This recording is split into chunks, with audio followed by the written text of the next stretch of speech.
Patrick, can you tell us a little bit? Yeah, Laveria, I agree. Thanks. Thank you. Tell us a little bit like about your inspiration for this film. Inspiration comes from my life. Kwame is kind of like a piece of me, and my father and my father's relationship with me, and his relationship where he wasn't like this guy, but he wasn't in my household. I would see him like every couple of weeks, like from visitation rights. I was seeing him every couple of weeks. So a lot of key moments in my life, I feel like he wasn't there when I felt like I needed him, and I would have to imagine like what a father would be, or look to my brothers for that father figure. And so for this one, as a filmmaker, I just took my creative license and dramatized it some, a decent amount. Okay. So my next question, and we're gonna come back to you, Patrick, is for Laveria. So LV, we know that you're doing some community work, and one of the things that you do is making sure that people like the character Kwame has a father figure in his life. Can you tell us a little bit about your community work? Sure. So the name of the organization is called Cool Dads Rock. I say it's where we make uncool dads cool and cool dads even cooler, but really it's where we try to build better relationships with fathers and their children. Now, like the story, you can't make somebody want to be there if they don't want to be there. But for those that want to be there and that want to try to build a better relationship, we try to offer different events and different programs to kind of help foster that. So whether it's a good relationship, you can always build on that. And if it's something that's non-existent that you're trying to build maybe from scratch, but you want to do it, then, we have those opportunities as well. And Patrick, you recently became a father. Is that not correct? Yes, I did. So how has that impacted your art? From the story that you told about your life and not having your father there the way that you wanted him to be versus the way your art is going to be presented from now on. How does that work? You probably hear him now. He's starting to cry a little bit. But I think it shaped one in the projects that I choose and I'm trying to do. One thing I've been doing is shooting this little guy almost every day of his life, video, pictures, and I'm enjoying every moment of it. So since I've had him, I haven't put out an actual product, but I can see myself leaning towards that and making sure I show characters that he would be proud of and to look for a man and a father figure. So I try to make sure I'm being that role model for him. So I think that's how he's affected me personally and in the future with my art. He's only 3 months old, so I'm just getting all these ideas and inspiration. Very good. Laveria, can you tell us how this film made you feel? Your organization is Cool Dads Rock, but to see this, how did that impact you? Honestly, it kind of hit home a little bit. Like my dad wasn't in my life at all. Well, I won't say that. I met him like 3 times. So I can understand Kwame wanting to know his dad because at first I had no idea who my dad was. I thought it was just me, my mom, and my sister. And then I got a piece of mail that had a middle initial in there that I never recognized. And I showed it to my mom thinking somebody messed up. And she was like, we got to have a conversation. And so she took me to meet my dad, and we just met that one time. I saw him maybe 2 times after that. So it kind of hit home for me because it was like, you kind of want to know your dad and your pops and kind of want to build something with him. But if he's not there, then it drives you to something else. It drives you to either want to be spiteful or do like what I said, like if I ever have kids, they'll never know what it feels like for me not to be there. So just like my kids over there waving like, yeah, that's me over there. um, but just like Patrick, you got a 3-month-old. From the day my kid was born, I've been taking pictures and I've been making videos, and since people have watched him grow up online, and we used to have this thing called Camera Phone Chronicles, and I promise you, it's the best thing that I ever could have did, because it built memories and things that I've totally forgot about that I go back and watch, and I'm like, man, this is amazing, and this is the best gig that I've ever had in my life. So, I commend you on doing this film, and how it kind of hit home, and it hit me for a minute, like, ooh, that stung, that stung, but it was very relatable. To me, it was very relatable because it's something that I experienced. That's interesting you said that, LV. I just want to piggyback off of that. So when I first started showing the film, it was between it was family and friends, so everyone loved it. They would have loved it if it was bad, but if they thought it was bad anyway. But when I started taking it to different film festivals, just so many men and women talking about the relationship they didn't have with their father if they wanted to. And that really, for me, it caught me off guard. I didn't really expect that so much.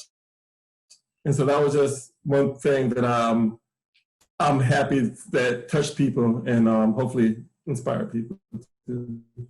Absolutely. Absolutely.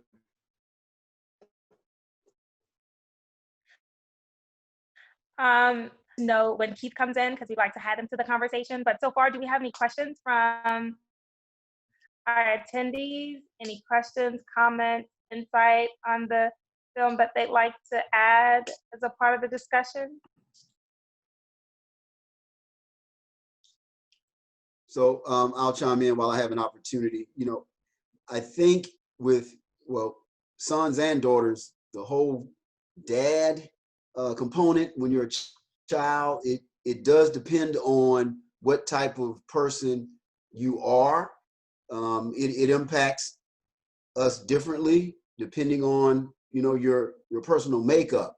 My relationship with my dad growing up as a child was, he and my mom divorced when I was very young.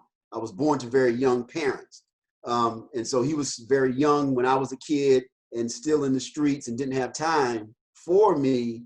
However, I was never bitter or pouted about that.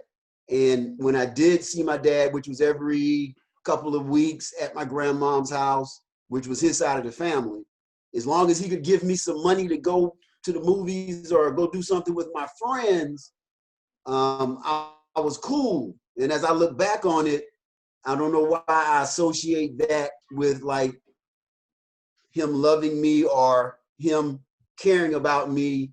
As long as if I needed something, but he never took me like, hey, I'm coming to get you, we're going to the game, or I'm coming to get you, we're going to spend time. It was never that. And so I don't know if I had a dad that was really, really a dad, how much more I could have accomplished in life. It's just one of those things I don't know. But it just depends on what type of person you are when it comes to that whole dad piece, And Nolan, I know you to be a #1 dad. So with that, it's very interesting that all three of you have mentioned that your father was not a part of your life the way you would have wanted him to be. And yet, the way you are with your own children are the exact opposite, actually like dispelling the myths of fathers not being there. You all are not just there, but you are really there. Patrick, you're writing films about these issues, and LV, you've even started an organization, a community organization, to support dads in their journey to being the best father that they could be. Patrick, how long did it take you to actually produce this film? It took a while. I started it while I was at MFA student at Howard University. And then even afterwards, after I graduated, we shot more to complete the film. So it took me a couple of, probably 2, maybe 3 years. But the initial production, the principal photography, we did it, I believe, over 8 weekends. So we just going on weekends when people were available to me, and locations. And locations were always difficult, well, for a little while, but with the community, I feel like the Black community really rallied around this film to help me create it. One of the things during our shoot was this Barber, M&S Barbershop. He opened his doors up throughout the weekend, and just let us have total control of the barbershop. And same with the beauty shop. I think it's called Twisted Sister. They let us come in and do what we wanted to, and just a lot of support from the community, which would really help get through this. And money-wise, it helped get through this. The movie, both of them just gave the location to us, and which was great. Great. That's awesome. And looking at the film, your main characters were children. Yeah. They did a wonderful job.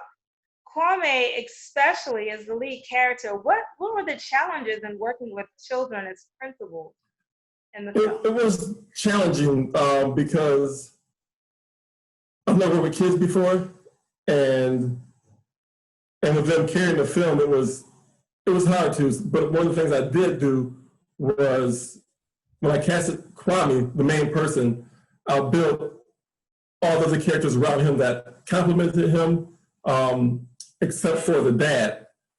The dad, I chose a character who's Michael Patterson. He's with us here tonight. I chose him because they didn't have as much chemistry as the other dads, and that helped for their relationship.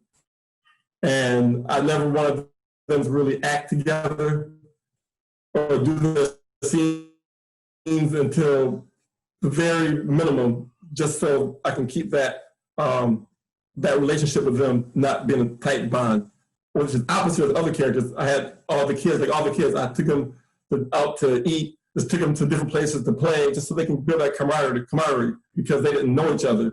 And it was still challenging, so I did bring on an acting coach to help out some too, with some of the rehearsals with them. But yeah, they were wonderful. I couldn't ask for any better kids. Parents were dedicated.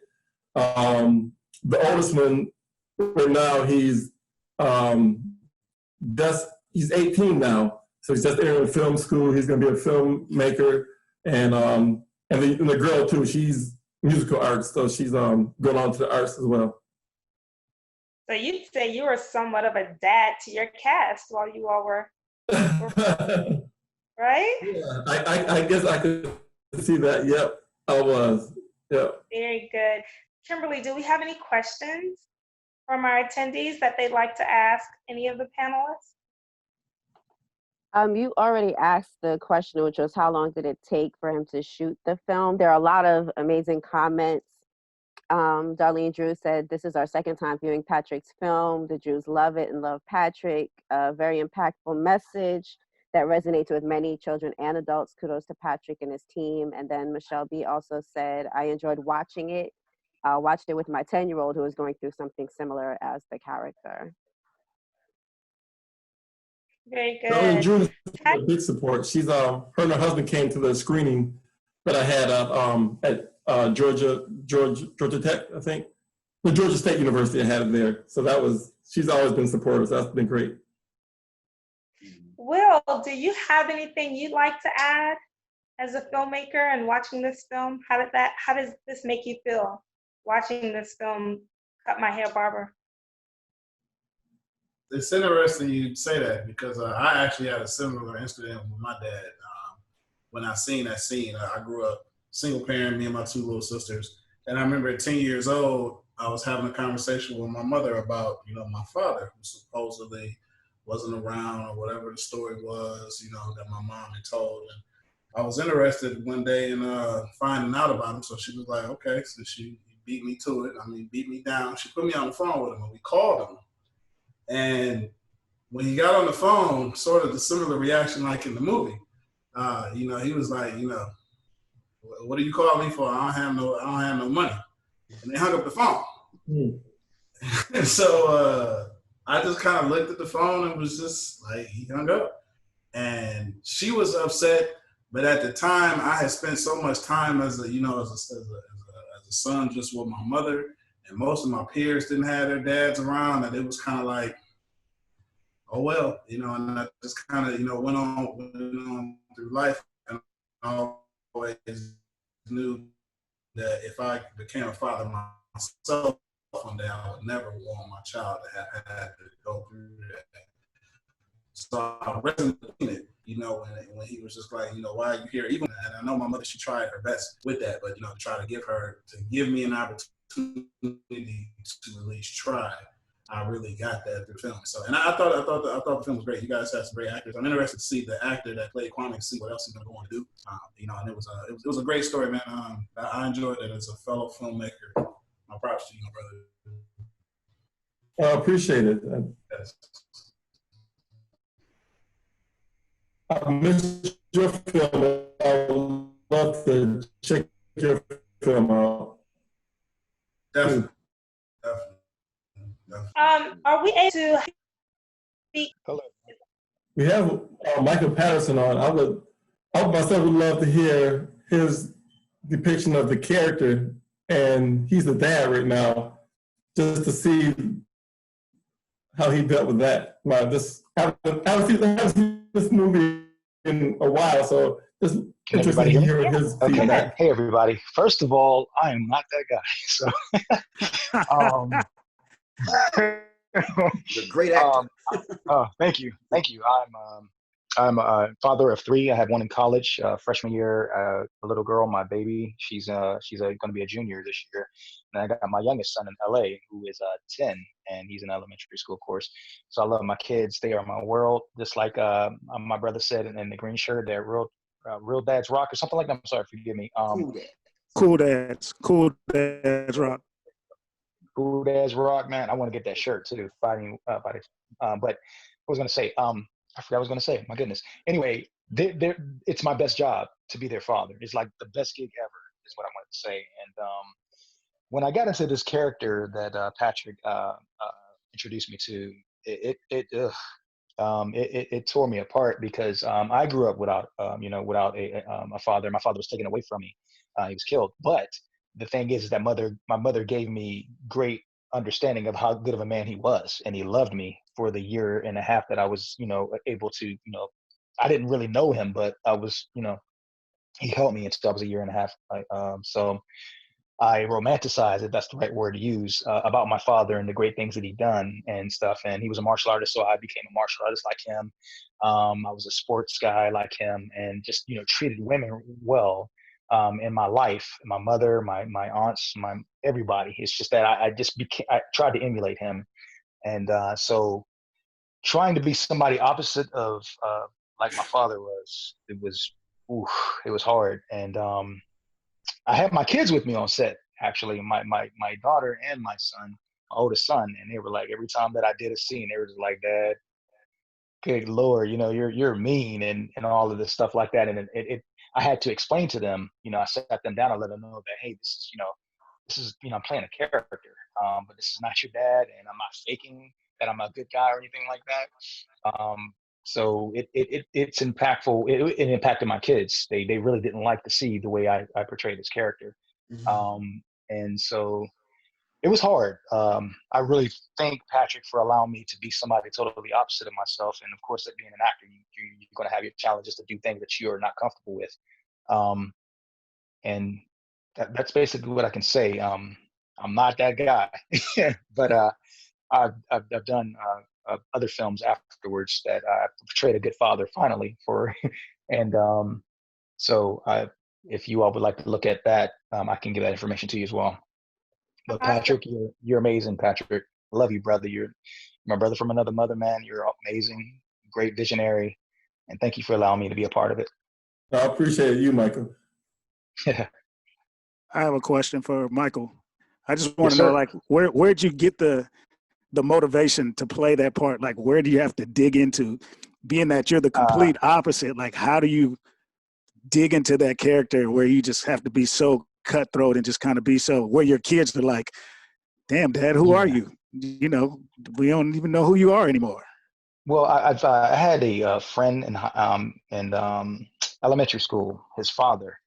I used to spend a night at his house, you know, sleepovers back in the 80s and stuff like that, but his father was extremely mean. So I kind of tapped into that guy.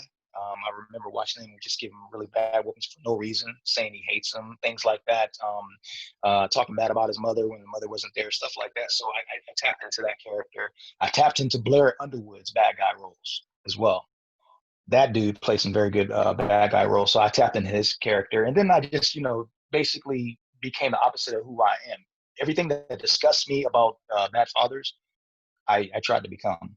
But I didn't try to become over the top, of course. But I just tried to become, I tried to give little waves here and there with the little lines that I had and everything. And then basically, you know, the nonverbals, body language and stuff like that. So that's what I used. And it pained me, man. I ain't gonna lie. Like, I love my kids so much. I love kids, children, everyone's children.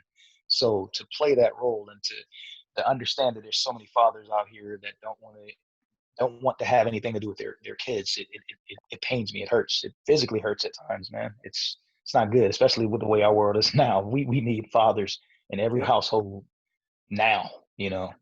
So yeah, that's all I can say right now. Well, I think you did an amazing job, because I think everybody that was watching hated you. So the fact that you had to come on and say, I'm not that guy, really, you know, painted a good picture of how well you did in that role. So kudos to you, sir. Yeah, there was a lot of film festivals we went to, man. I was like, can I get security? You know, like it's one of those times. Yeah, at those film festivals, a lot of people wouldn't shake his hand. They said, "Oh no, I'm not shaking your hand."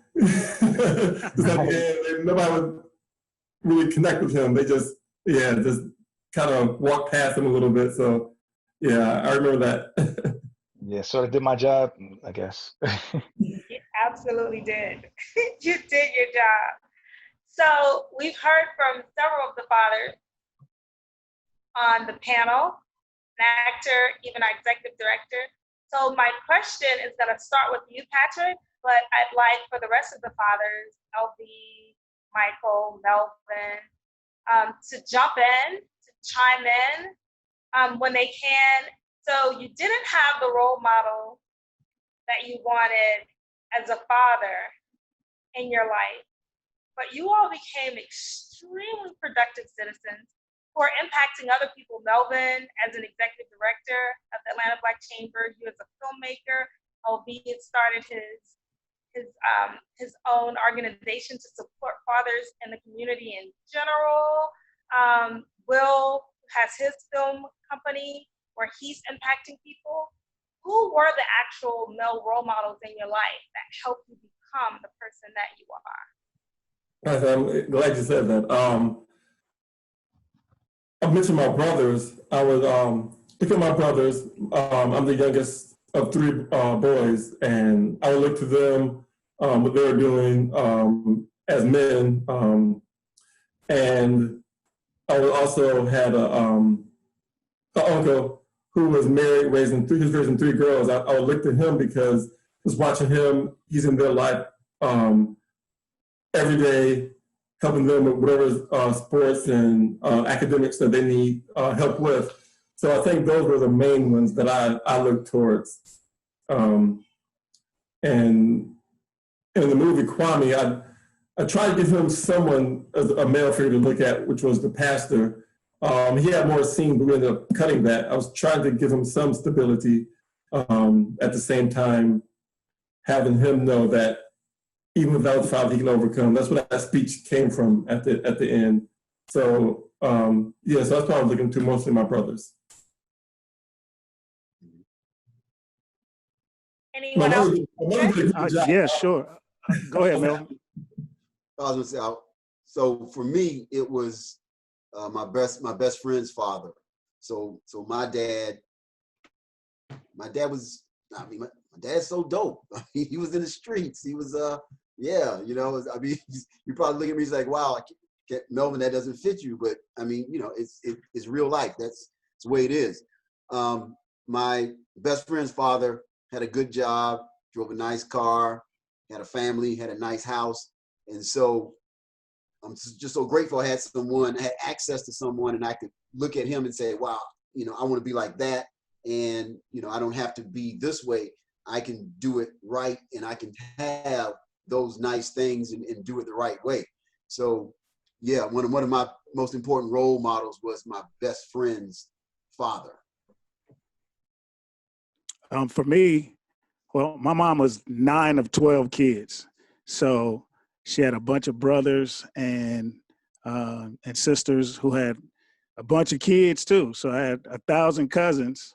And so I learned through them what I wanted to be and what I didn't want to be. Some of them ran the streets and I would hang out with them, say, I don't want to do that. And some would do the totally opposite. And I say, okay, I can see myself going down that path.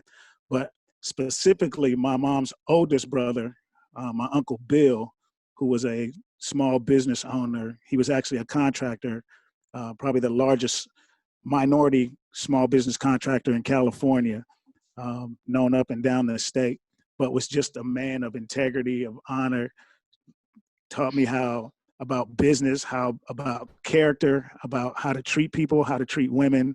And so my mom just put me around a bunch of positive men, period, in the absence of my father not being there.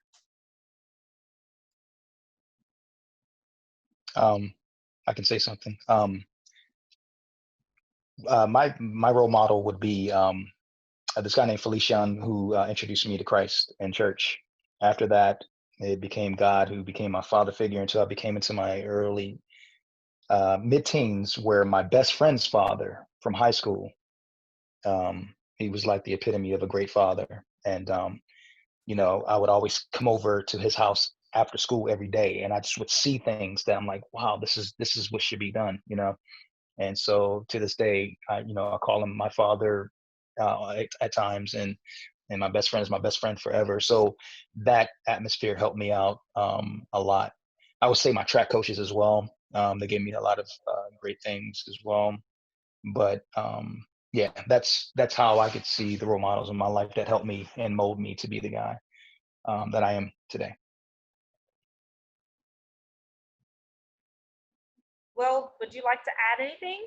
Yeah, for me, my experience was more like the village to raise a child, because it was sort of like what everybody was saying, everybody around you in your environment. So I was really heavily in the Boy Scouts when I was younger. So my Scout Master, my mom put me in the Big Brothers Big Sisters program. So my big brother and some of my uncles, I wanted to be like LV said, I'm gonna follow this way. I'm not gonna follow my cousins over here, but some of my uncles I'm gonna follow over here. And what I learned from a lot of my male role models was just teaching me what it was like to be a man and to focus on what it takes to become a better man. And that was some of the best things that I learned from them that I wouldn't have gotten if I didn't have those positive male role models. So I commend everybody that's doing what they're doing in the community to help our youth that are missing these father figures. I want to definitely learn more about LB's organization. One of the persons that I didn't mention was my stepfather. My mother married later on in life, and a little bit later after I grew up some, and he would do the things that I wanted my dad to do.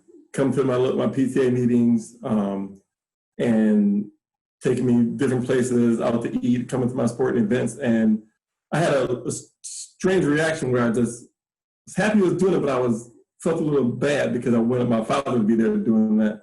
But that was just an interesting feeling that I had with him.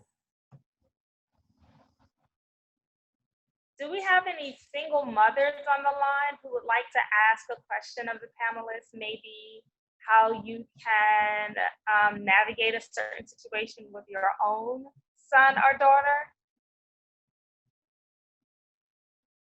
Or are they just available to speak via chat? How is that working? Raquel's raising her hand. Go ahead, Raquel. Hey guys, I'm a single mother, and at this time, I'm gonna bring my son onto this. Come here.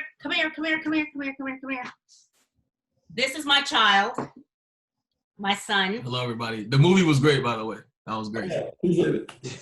So, I raised him as a single mother without me not having any kind of relationship. But what I claim that I did was I villaged it. which means that I made sure that I surrounded him by a lot of positive role models. So Melvin is not gonna like what I'm getting ready to say, but my dad is a Q. My son's biological father is a Kappa. So when my son went to Georgetown and he decides to pledge, he pledged Q. Because what we did have was my father, who's a very strong Black man. His barber he had, the barbers that I would take him to, they would give him advice. His track coach, I was hoping he was gonna speak and I wasn't gonna say all of this. But yeah, so as a single mother, I never kicked his father's back in. His father wasn't there, so I just didn't talk about him.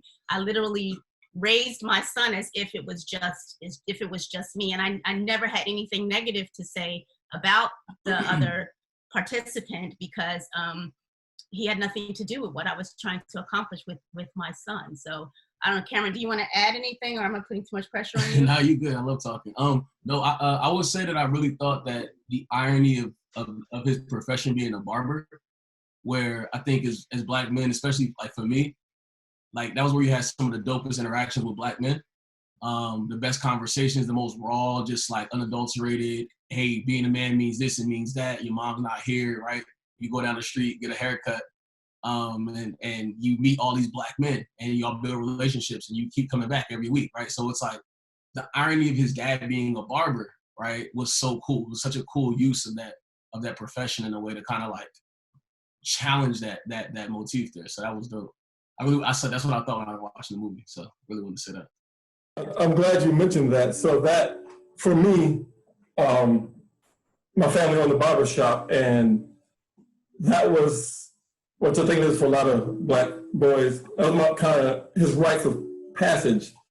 And so I had him taking those rights from his dad, and his dad not giving them to him. So he went out and got his own rites of passage. That's why I had the barber shop. That was really cool. But yeah, everything else, village style, like she said, yeah. Cool. Have we had any other questions or comments coming from the attendees that they want to ask or state for the panelists?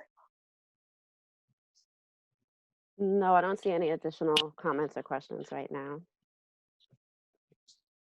So I just want to ask Patrick a question. So when this is not my lane. So when you make a short movie like this that is so powerful, I mean, do they become full-length features? Because I'm like, I want to see the movie. I want to see the whole movie, bro. I mean, but I don't know if that's what y'all do. Oh yes, that does happen. At every festival, people ask me that, was it going to be a full-length feature? And my answer was, I made it for a short film, but if I was able to get a budget for a feature length, I would have did that and made it feature length. And I would probably concentrated more on the mother also in the film, because I think that she kind of sometimes got lost, but I wanted to show her importance. I made her show a little more character, probably the arc with the father figure there, with the father in the film. So I would have touched on some more things, like I said, with the pastor. So I would have, but funds never came, so I just kept going to my next film. That's what I did. Yeah, so who does the chamber need to call? Packer, Tyler. I mean, Packer's a good name. like the chamber is calling, Yeah. We can open doors. Okay. Yeah. So. But what it does also with your short films, it makes people want to see what your next project is going to be. Also, it's kind of like, oh, what's next? What's next on that? Even if it's not, that's going to be the end of that form. It's like, man, that was so good. What is he going to come out with next? So, right. So that's awesome as well. People ask that too. So yeah. So Patrick, Cut My Hair Barber is a coming of age film. What is your next project? Oh yeah, that's a nice segue. My next film, I'm actually done shooting it. It's called Apple Core. It's the opposite of the coming of age story. It's about this guy who is trying to fulfill his dream towards the end of his life. but he's hampered by the guilt of causing his wife's death. And we try to see how he finds that redemption through his art. He's a painter. And that's Apple right now. It's at the stage of, this is the style designer, so hopefully she finishes up, hopefully by next weekend. I'll take a look at it, see if it needs to be cut up some more, and then hopefully release it later this year. So that's my next one, and in development for a film called The 3F Word. It's about the first Black man to receive his doctorate degree in the state of Mississippi. And so we see what he went through to get that back in the 40s in Mississippi. Wow. Wow. Is there anything that anyone wants to add before I turn it over to Raquel about the film, their life, as it relates to the film? LV, Melvin, Patrick, Will? Me personally, I'm very humbled that you guys asked me to be a part of this. And it's ironic that we all have something in common as far as not, like you said, not having fathers in this and being able to relate to this, but like how we are with our own kids. Like my son is right here. And he's everything. Like he's everything to me. Like this is my dude right here. His name is Anderson. He's 12 years old, but he's 5'9", and now he wears a size 13, and it drives me nuts. But like this is the only thing I can complain about, because of like things that were in that movie drove me to love this kid the way that I do. I can't imagine where I would be without him and anything else that's going on. So again, kudos to you for making the movie, and thank you guys for allowing me to be on this panel and share my views and my thoughts. Yes, same thing. Thank you for even everyone tuning in to watch the whole movie and have questions. Like I said, this movie was made a couple of years ago, and just to see it, people showing it to a new audience makes me feel makes me feel good that I'm able to do that and share it. And like I said, my son's here. He's not 5'9" yet, but he's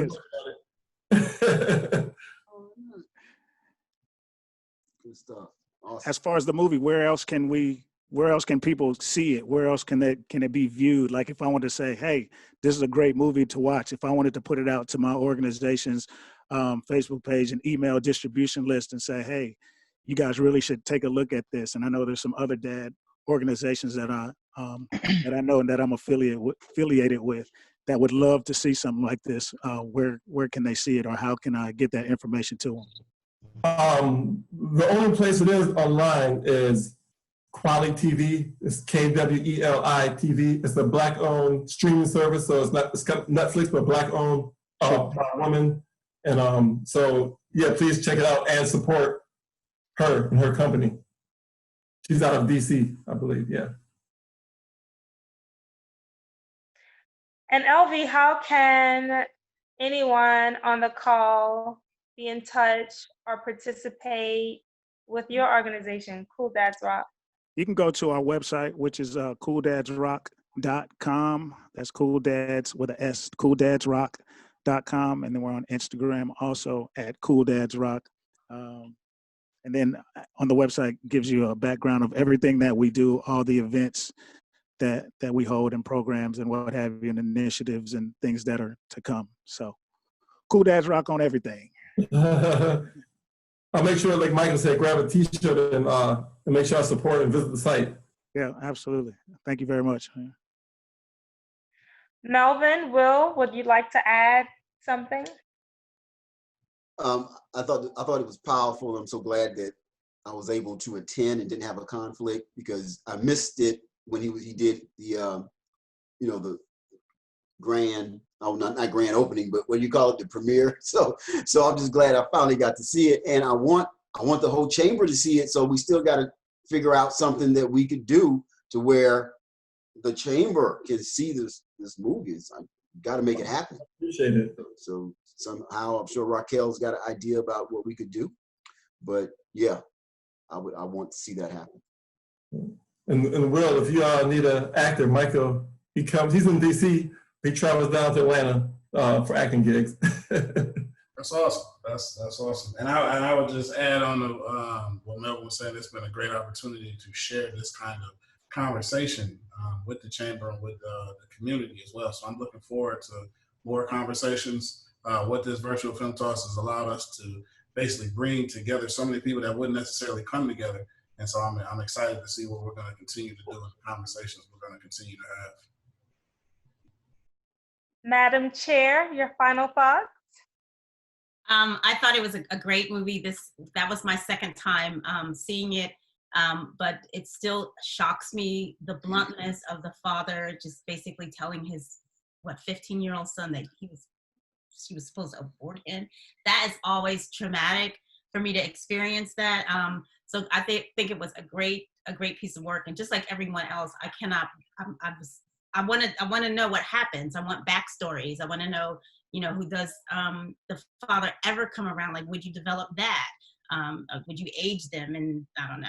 But I thought it was amazing. And I'm just going to take this opportunity just to, tell everyone who is not a member of the Atlanta Black Chambers, when you think about Atlanta Black Chambers, the first thing that you probably think about is just your traditional businesses. You think about your accountants, you think about your lawyers, maybe you think about real estate agents, you think about people who have retail shops, but how many of you think about actors, actresses, dancers, choreographers, musicians, DJs, set dressers?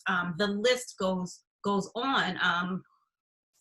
We in the Arts and Entertainment Committee, we represent the artists, the entertainers, and the athletes. I'm going to add that, but we also represent, Elakeisha, like entertainment lawyers. We have talent managers. And we marry the two. If for nothing else, we can be thought partners. We can do a script reading. We can do a table read.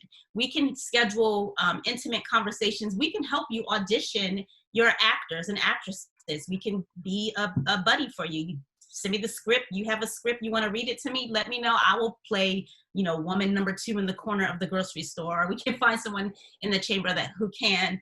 But that is what the arts and entertainment is all about. We're seeking musicians, we're seeking dancers, we're seeking choreographers, not just the people who are producing the business, but the people who are supporting the business, your grips, your dollies, like all of those. We want the boom guy, if you're just holding a mic, but all the intricacies of how to, hold it, your artists, people who paint. I mean, it could go on.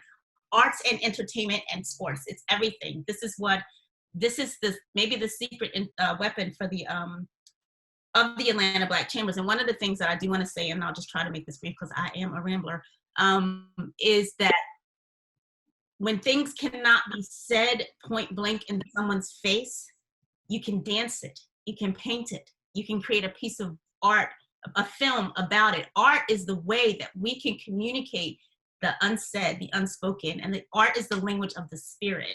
So we can break down barriers.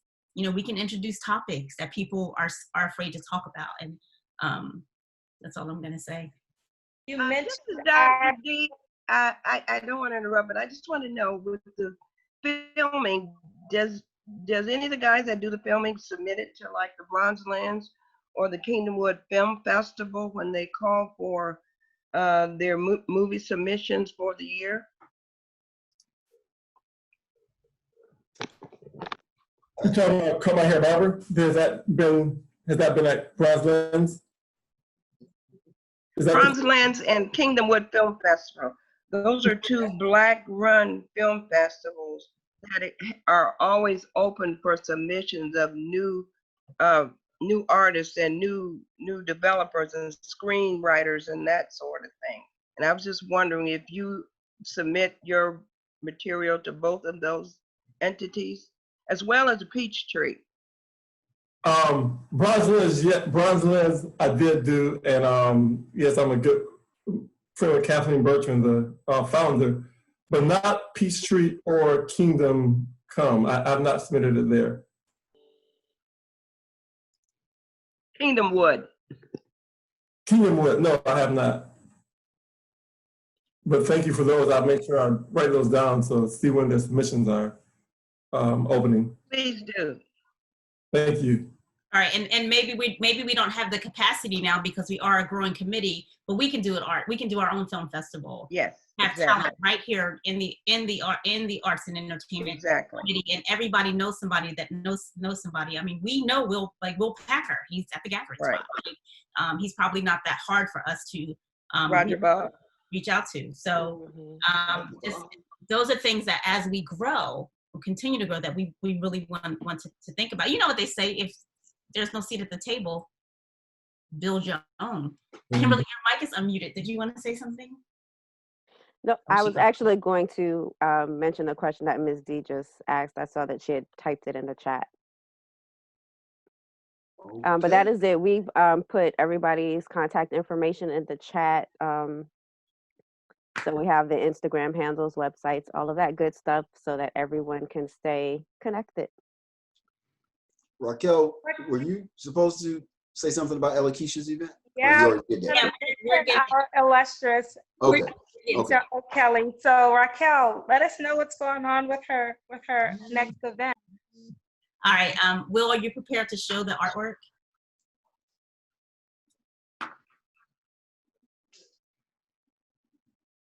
All right, guys, y'all see this afro, this purple afro? She means business. This is what the Atlanta Black Chambers houses in the walls of our community. She is an entertainment lawyer. She's a sports agent, and she has a book that's coming out.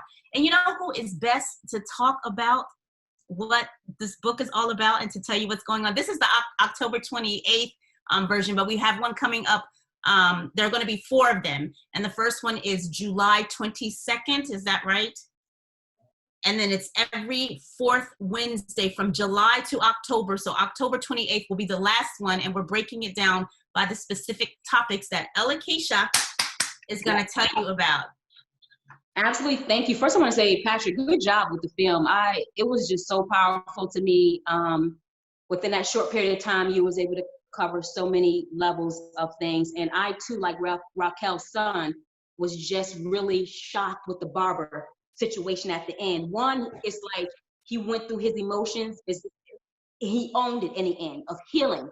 But the barbershop, we know, is such a sacred situation. And I want to know how that's going to end. If he continues to go get his hair cut there, what would that look like? So I thought that was amazing. Kudos.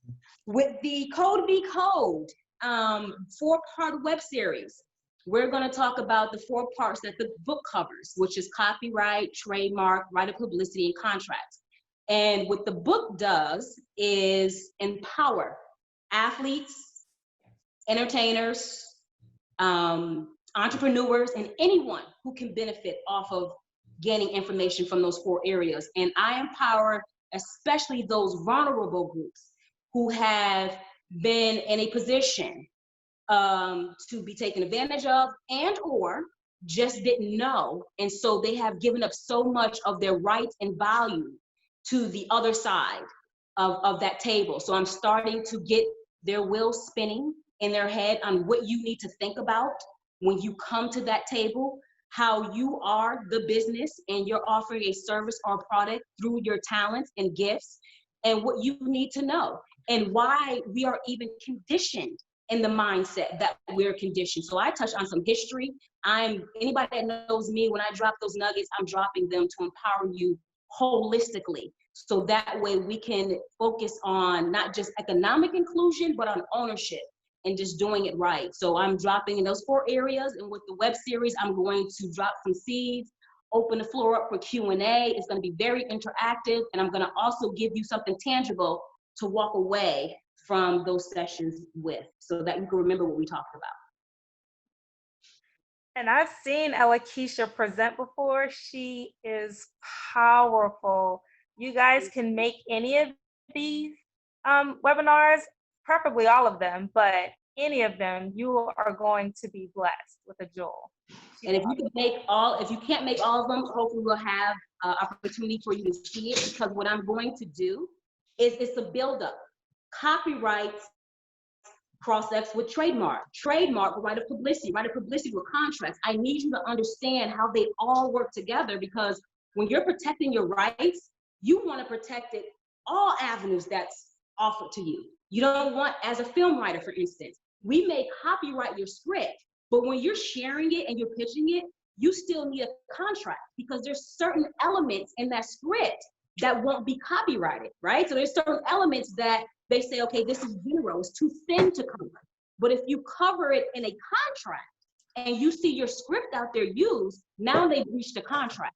So I'm gonna just talk about so many ways that we need to think about how to cover ourselves in our different areas so that way we're powerful owners of what we bring into the table. All right, Ella, tell us a little bit about your TED Talk. Oh, I have a TED Talk coming up in September.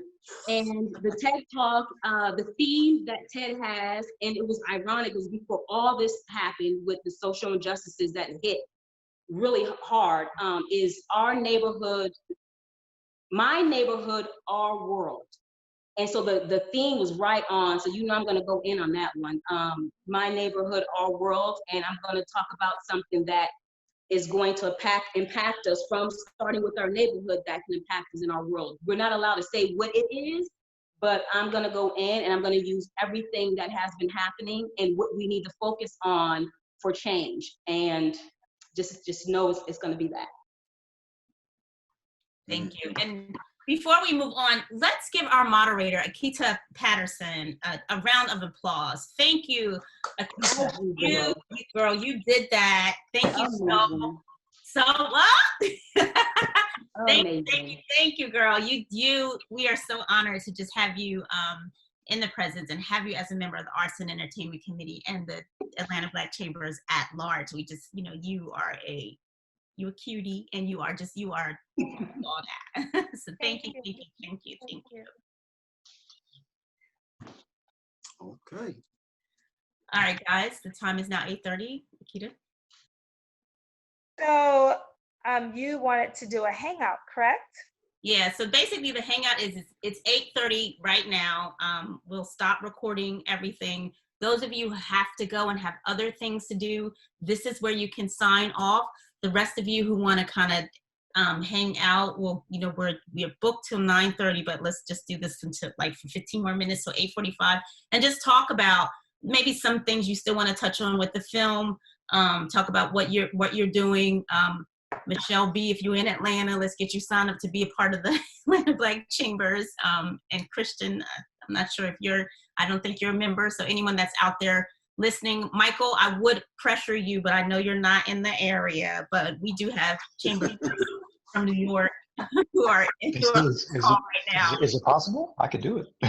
It's possible, and then you just, and what we do, our motto is power in numbers. We throw the power of the chamber behind you, and we get you in the rooms. That's one of our expressions too. We know how to get you in front of the people that you need to talk to, like weed it down, not the malarkey, not the craziness, but the exact specific person that you need to be connected to. And we do good business among ourselves. We all support each other. We need actors, we need writers, we need DJs. LV coming for you.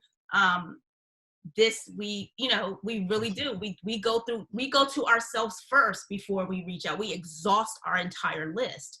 So if it's, it's like $295 for the entire year, or it's like $29 down and then $25 a month if you want to pay monthly. If you want to just pay monthly, come in and get a feel and see what it's like and see if it's worth your money. We can help you out. And one of the things that we're trying to do with the Arts and Entertainment Committee is develop your reel. Help you if you're on YouTube channel, like what are actors and actresses doing right now to pivot in the COVID world? Like, how can we produce a play virtually? Like, is it possible? What can we do? We're open to throw all of our assets behind our members. You sold me, so. Okay, so yeah, I'll be in touch and I'll send you a link. But no pressure. We don't want anyone to. If you don't want to be in the chamber, we don't want you. Pressure. Want you. And it's nothing but love here in the Black Mecca. Cool. All right, that's my spiel.